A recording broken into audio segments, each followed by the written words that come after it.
Karibuni tena kwa podcast hii ya Getting Along wewe na mimi. Leo tunaongelelea juu ya school fees, tuition, remedial.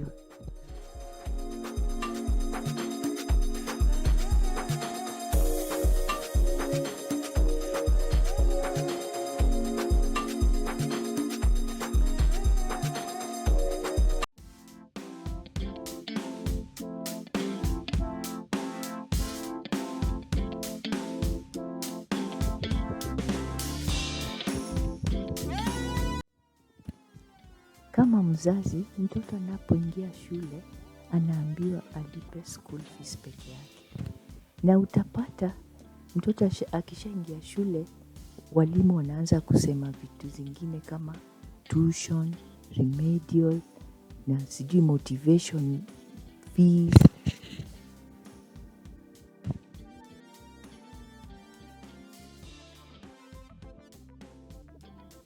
Sasa nauliza, ni haki kweli kwa mzazi kulipa hizo zingine, zile si school fees kama hizo za motivation? Ni haki kweli?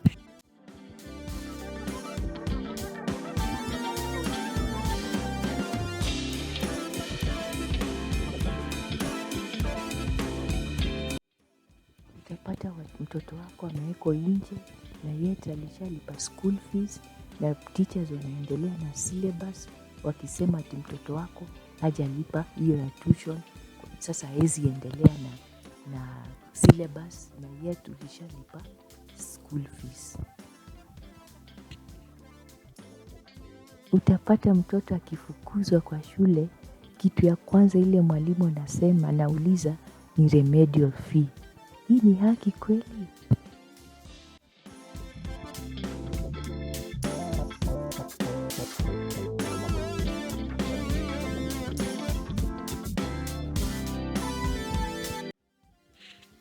Je, wazazi wenzangu, mnafikiria ni biashara inaendelea kwa shule?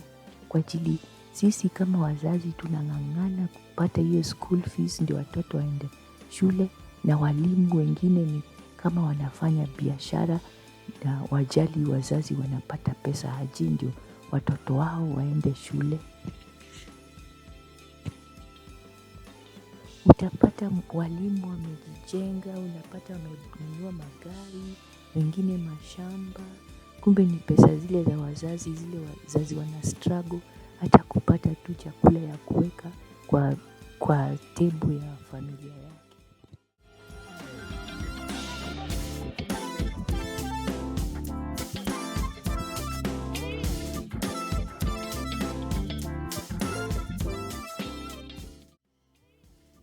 Wewe kama mzazi ama guardian, ungefanyaje kama mtoto wako amefukuzwa kwa shule na ushalipa school fees?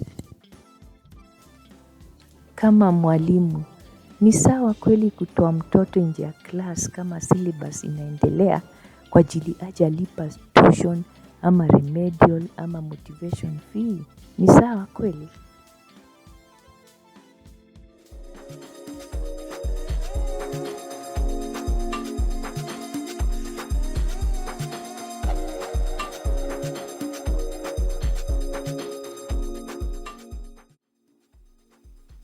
Asanteni tena kwa kusikiza podcast hii ya Getting Along wewe na mimi. Natarajia maoni yenu na tuzidi kushauriana. Tukutane tena next episode. Asanteni.